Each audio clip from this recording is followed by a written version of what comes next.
Good evening বন্ধুরা, কেমন আছো? আমরা সবাই ভালো আছি। আর এখন আমরা ঘুরতে যাচ্ছি, দেখেই বুঝতে পারছো পুরো রেডি।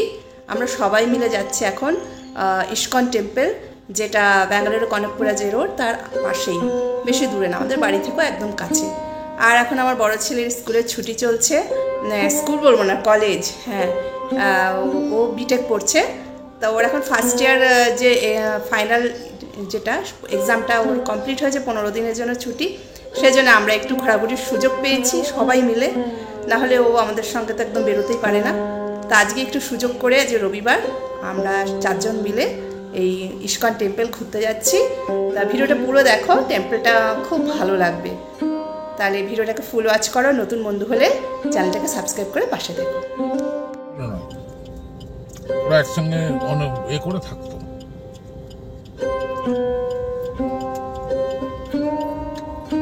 বলেছিল এই বাসটায় করে।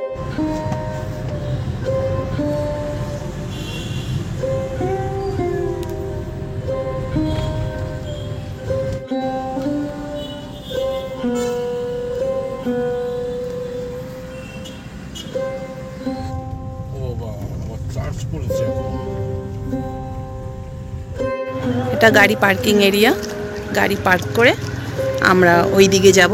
ওই দিকে টেম্পল আছে। গাড়ি পার্কিংয়ের জন্য বিশাল মানে জায়গা করা হয়েছে, কোনো পার্কিংয়ের কোনো অভাব নেই। প্রচুর গাড়ি পার্কিংয়ের জন্য এরিয়া করা হয়েছে। যেমন ওই সাইড দিয়ে আমরা এলাম, উপরের দিকেও প্রচুর গাড়ি পার্কিংয়ের এরিয়া করা হয়েছে।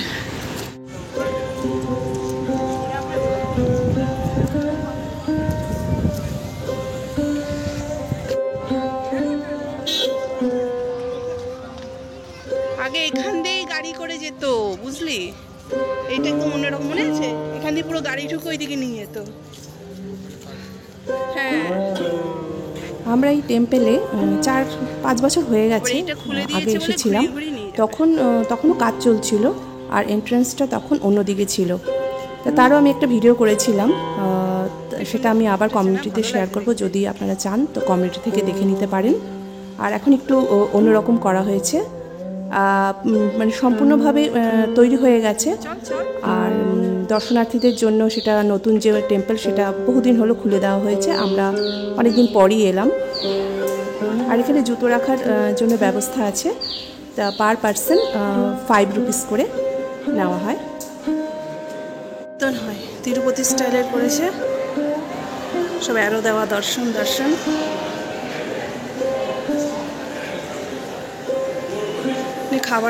খাবারেরও ব্যবস্থা আছে, তাই এসব জায়গায় মানে খাবারের ব্যবস্থা, জানিস তো? কীর্তনের ব্যবস্থা, খাবারের ব্যবস্থা।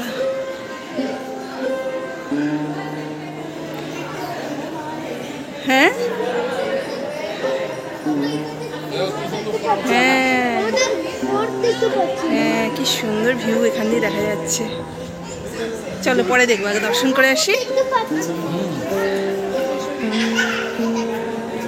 অনেকটা ঘুরে ঘুরে গিয়ে তারপরে ঠাকুরের দর্শন করতে হবে। এখানে যে বিষ্ণু আছে, তার বিভিন্ন অবতারের খুব সুন্দর সুন্দর মূর্তি রয়েছে, পাথরের মূর্তি, এবং খুবই সুসজ্জিত। সেগুলো এসে নিজের চোখে দেখলে সেটা আরও বেশি ভালো লাগবে আপনাদের। যদি কাছাকাছি থাকেন তবে অবশ্যই দর্শন করে যাবেন। আর মন্দিরের ভেতরের কারুকার্য খুবই সুন্দর। আমি যতটা পেরেছি দেখানোর চেষ্টা করেছি, এবং কিছু কিছু জায়গায় ফটোগ্রাফি, ভিডিওগ্রাফি পুরোপুরি প্রোভাইডেড, দেখানোর কোনো নিয়ম নেই, রুলস নেই। সেই জন্য কিছু কিছু আমি হয়তো ঠাকুরের মূর্তি দেখাতে পারবো না, কারণ সিকিউরিটি গার্ড মানা করছিল, আর লেখাই ছিল যাতে করা না হয়, আর সেই জন্য আমি করতে পারিনি। কিন্তু যে আর্কিটেকচার রয়েছে, কারুকার্য রয়েছে, সেগুলো ভেতরে যেগুলো খুব সুন্দর সুন্দর জায়গা আমার খুব ভালো লেগেছে, সেগুলো আমি ক্যাপচার করার চেষ্টা করেছি। আর সেই দিন খুব মেঘলা ছিল। এমনিতে এটা জুন মাস, ব্যাঙ্গালোরে সবসময় ঝিরিঝিরি বৃষ্টি, ক্লাউডি থাকে। সেই জন্য বিকেলের দিকে খুব মনোরম পরিবেশ ছিল, খুব ভালো লাগছিল।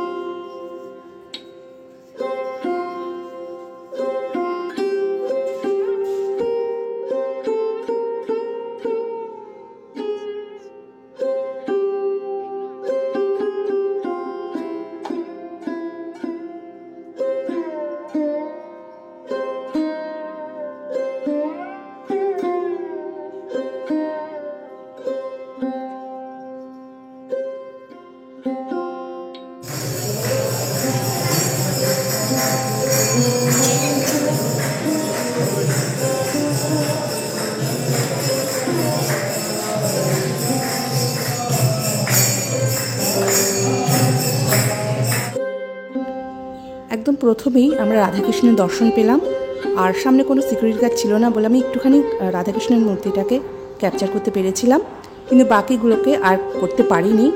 সিকিউরিটি গার্ড সবসময় সামনে ছিল।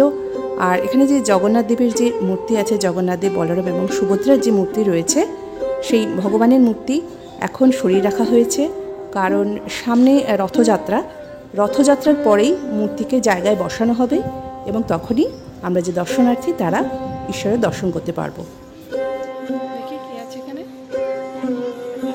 ঠাকুরের দর্শনের সাথে সাথে এখানে বসে মালা জপে ঠাকুরের নাম করা, কীর্তন করা, মেডিটেশন করা সব কিছুরই ব্যবস্থা করা রয়েছে।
দর্শনের শেষে ভক্তদের কেনাকাটার জন্য ব্যবস্থা করা রয়েছে, বই, বিভিন্ন ধরনের ভক্তিমূলক জিনিসপত্র, ঠাকুরের মূর্তি, সমস্ত কিছু রয়েছে। তার সঙ্গে প্রসাদ রয়েছে, বিভিন্ন ধরনের মিষ্টি রয়েছে, লাড্ডু রয়েছে।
সবশেষে ভক্তদের প্রসাদ বিতরণ করা হচ্ছিল, তা আমরা একটু নিয়েছিলাম।